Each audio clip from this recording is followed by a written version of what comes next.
안녕하세요, 킨슨입니다. 흑질은 내 깊숙한 곳에서 도파민을 만들죠. 만들어진 도파민은 축삭을 타고 선두체로 가서 저장되고 사용되어집니다. 정상의 경우 이렇게 흑질이 까맣게 되어 있어서 선두체에 도파민을 제대로 공급하고요. 저희 같은 경우에는 이렇게 허전하게 되어 있어서 선두체에 도파민을 공급하지 못해서 나오는 증상이죠. 선두체는 카우데이터 미상액과 푸터만으로 구성되어 있는데요. 조갑이에 저희가 펫CT를 찍어보면 정상인 경우에는 이렇게 선두체 부분에 도파민이 흥건하고요. 저희 같은 경우에는 카우데이터와 푸터만, 즉 선두체 부분에 도파민이 허전하죠. 뇌 토끼야. 토끼가 오른쪽과 왼쪽에 두 마리가 있죠. 이 토끼들은 도파민으로 꽉 차 있습니다. 배가 부르죠. 여기 있는 토끼들은 배가 고파요. 이게 진단장치 자의 토끼입니다. 킨슨 토끼 도파민이 필요해 보이죠. 배가 고프니까요. 그러면 뇌에서의 도파민 대사에 대해서 한번 알아볼까요? 우선 저는 환우입니다. 제가 알고 싶어 정리하는 것이지 전문성은 없습니다. 그러면 여기가 뇌죠. 뇌세포, 흑질. 흑질에서 티로신이 TH를 만나면 L도파가 되고 L도파가 DDC 효소를 만나면 도파민이 돼서 이곳 축삭 말단에 쌓여 있다가 전기적 신호가 오면 면적 공간을 향해 쏘게 되고 리셉터, 여기는 선조체죠. 선조체 리셉터가 받아들여서 그 신호를 받아들이는 과정입니다. 이 과정에서 도파민은 콤트 요소나 마오 요소를 만나면 HVA, 호모 바닐락산이라고 하네요. 바뀌어서 소변으로 배출된다고 합니다. 우리는 이곳 흑질에 문제가 있어 도파민이 모자른 병이죠. 도파민을 공급해주면 좋겠지만은 도파민은 BBB에 막혀서 뇌로 공급이 어렵습니다. 그래서 BBB의 통과가 가능하고 중간 단계에 있는 L도파, 즉 레보도파를 먹는 것이죠. 그리고 이쪽을 보면 뇌에서 도파민은 콤트나 마오를 만나면 다른 물질을 바뀌죠. 그러면 우리가 도파민의 농도를 높여주기 위해서 어떻게 해야 되겠어요? 콤트를 억제하거나 마오를 억제하는 거죠. 그래서 콤트 억제제나 마오비 억제제를 먹는 것입니다.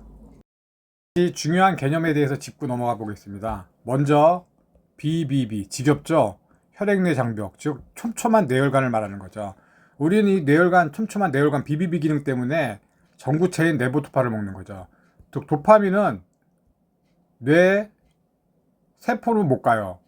BBB에 막혀서 뇌 혈관을 돌아다닐지 몰라도요. 그래서 전구체인 L도파를 먹는 거죠.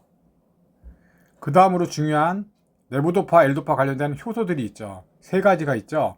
DDC, 마오비, 콤트. DDC는 L도파를 도파민으로 바꿔주는 역할을 하고, 마오비는 도파민을 다른 물질로 바꿔주는 역할을 하고, 콤트 역시 도파민을 다른 물질로 바꿔주는 역할을 하는 거죠. 그리고 이 세 가지 효소에 대해서 각각의 억제제가 있죠. 얘는 약이죠, 약. 즉 뇌의 도파민을 높여주기 위한 약이죠. DDC 억제제가 있고 마오비 억제제가 있고 콤트 억제제가 있죠. 각각의 효소를 억제해주는 그러한 역할을 하는 거죠. 우선 자연 도파민 대사 과정입니다. 여기가 흑질. 흑질 뇌세포 안에서 티로신은 TH라는 효소를 만나서 L도파가 되고요. L도파는 DDC를 만나서 도파민으로 바뀌게 되는 거죠. 만들어진 도파민은 이곳 축삭 말단에 저장돼 있다가 전기적 신호가 오게 되면 연적 공간을 향해 쏘게 되는 거죠. 그러면 여기가 결국에 선조체고요.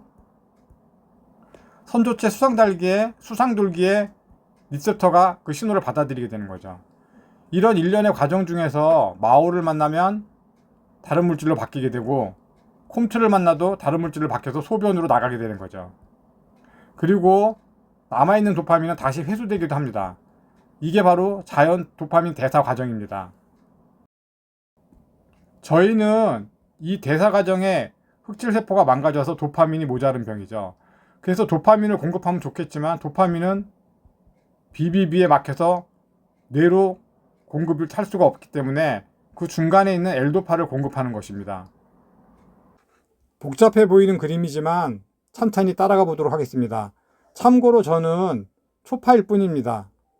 저희가 L도파를 먹게 되면 몸에서 DDC를 만나서 도파민이 될 수가 있고 콤트 효소를 만나서 3OMD가 될 수 있습니다. 하지만 저희는 뇌로 L도파를 전달하는 게 목적이기 때문에 몸에서 최대한 대사를 억제시켜야 되겠죠. 그래서 DDC를 억제하기 위한 카비도파 베세라지드를 같이 먹는 것이고 때로는 콤트를 억제하는 톨카폰, 엔타카폰, 온젠티스 등을 같이 먹기도 합니다. 참고로 우리가 먹는 명도파, 퍼킨 등 레보도파 제제는 이 카비도파 베세라지드가 같이 있는 병용 제제입니다. 어쨌든 몸에 남은 L도파는 BBB를 자연스럽게 통과해서 흑질에 가서 DDC를 만나서 도파민으로 변경이 돼서 사용되는 것이죠. 그리고 도파민은 콤트를 만나거나 마오비를 만나면 또 다른 물질로 대사되기도 합니다. 그래서 우리가 이 대사되는 걸 막기 위해서 셀레길린, 나사길린, 사피나미드, 마오비 억제제, 아질렉트, 에키피나를 먹는 것이고요. 역시 콤트를 억제하기 위해서 톨카폰, 엔타카폰, 온젠티스 등을 먹는 거죠. 흑질 축색 말단에 저장되어 있던 도파민은 신호를 받아서 연적기관으로 쏘게 되고 선조체 수상돌기인 리서트에서 그를 받아들여서 신호로 인식하게 되는 거죠. 이때 모자른 도파민을 채우기 위해서 가짜 도파민인 효연제라는 게 쓰이는 거죠. 로피니롤 프라미팩솔이요. 즉 리킵하고 미라펙스를 말하는 겁니다.